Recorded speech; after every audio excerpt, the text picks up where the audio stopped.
Mark Sanborn is an international best-selling author and acclaimed speaker.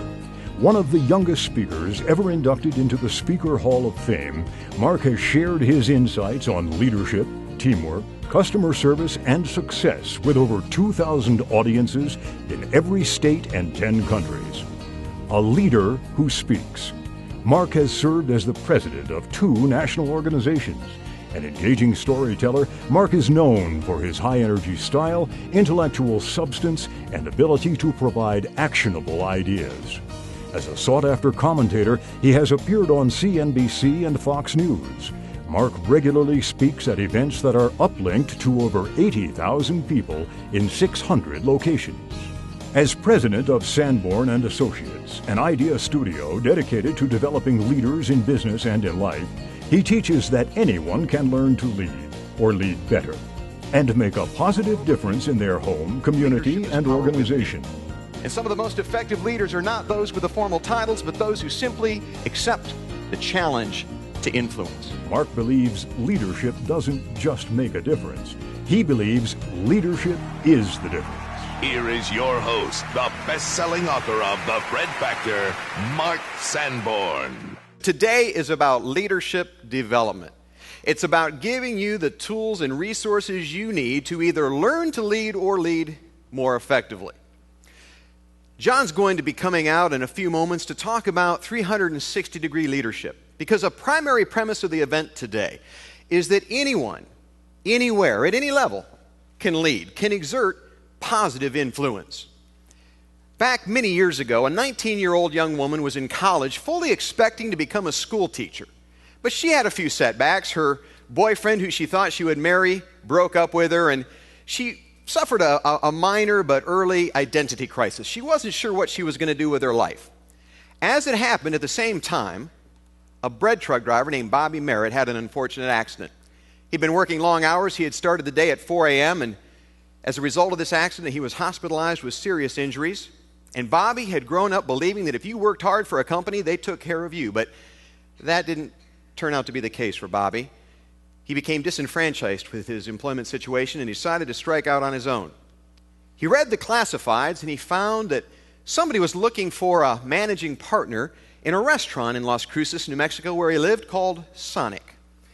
Bobby answered the ad, and his first hire as the managing partner in that Sonic restaurant was a young woman named Barbara Stammer, the 19-year-old college student.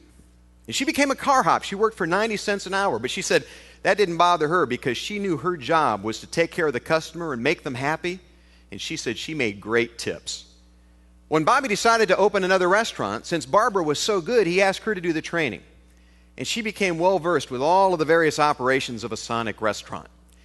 And the more she learned, the more she did, the more Bobby trusted her, and she became his go-to person. She says that for some 15 to 20 years, she never had a title, but she accepted more and more responsibility. One day, Sonic Corporate came to visit the Merritt Group, and they said to Bobby, they said, you've grown so big, you need a president and an org chart. So Bobby went to Barbara. He said, would you be the president of my little company? She said, let me think about it. Bobby had a unique closing technique. A week later, at the all-employee meeting, he announced that Barbara Stammer was the president of the Merritt Group.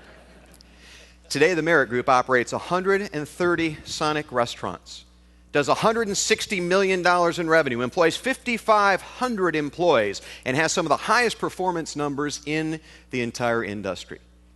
And if you ask Barbara Stammer or Bobby Merritt, they will both tell you enthusiastically, you don't need a title to be a leader. As a matter of fact, I would suggest that before we can ever hope to be titled leaders, we must first be untitled leaders.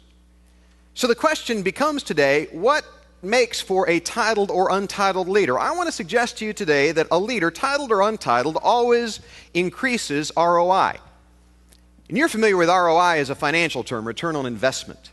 But today I want to use it differently. I believe ROI stands for relationships, outcomes, and improvements. Wouldn't you like to have everybody on your team focused on leading whenever it was appropriate and necessary to improve relationships, to increase outcomes, and to increase new ideas? I was speaking in Fort Collins, Colorado last June. Fort Collins was the first city in the United States to adopt the Fred Factor based on my book as a citywide initiative. Now, you might have picked up by now that I'm a highly caffeinated individual. That morning, I went into a Starbucks in downtown Fort Collins. I ordered my double tall skim cappuccino. And then I said to the barista who made my drink, I said, "Do you sell USA Today?" "I like USA Today. It's the adult coloring book of newspapers."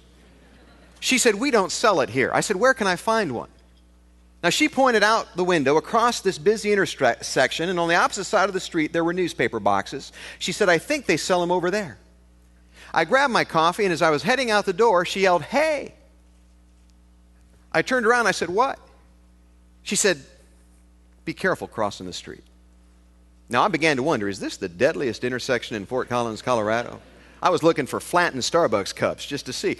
But what impressed me is for just a few seconds, I believe she practiced little L leadership because she improved the quality of my experience and the relationship I had with that particular Starbucks.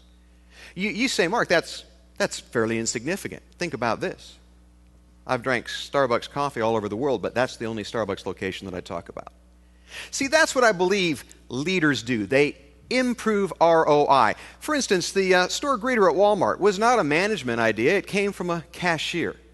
The integrated circuit was invented not by a titled engineer, but by an entry-level engineer.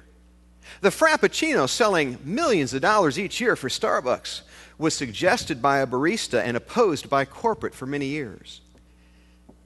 If you can get people focused on how to build better relationships, how to improve the outcomes, and contribute ideas that will improve your organization, then you will have an organization not just well-led, but a well-led organization of leaders.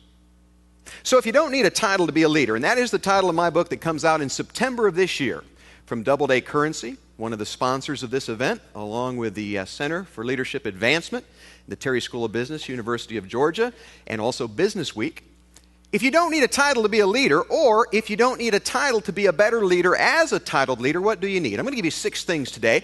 In limited time, I'm going to move quickly, but let me give you a complete overview of my forthcoming book. Here's the first thing you need. You need self-mastery.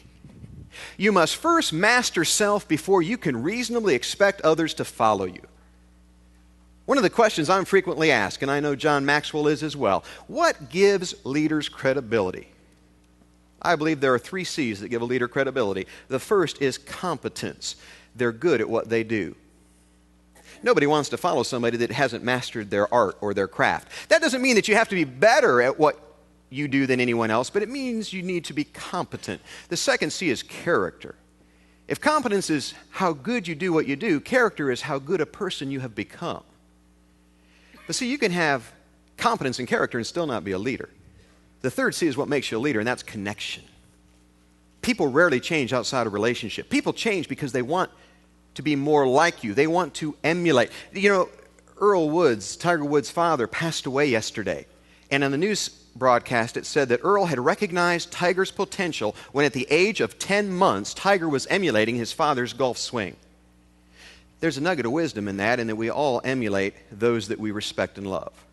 And so the 3 C's are character, competence, and connection. I believe that is the foundation of self-mastery, and that self-mastery is the foundation of leadership.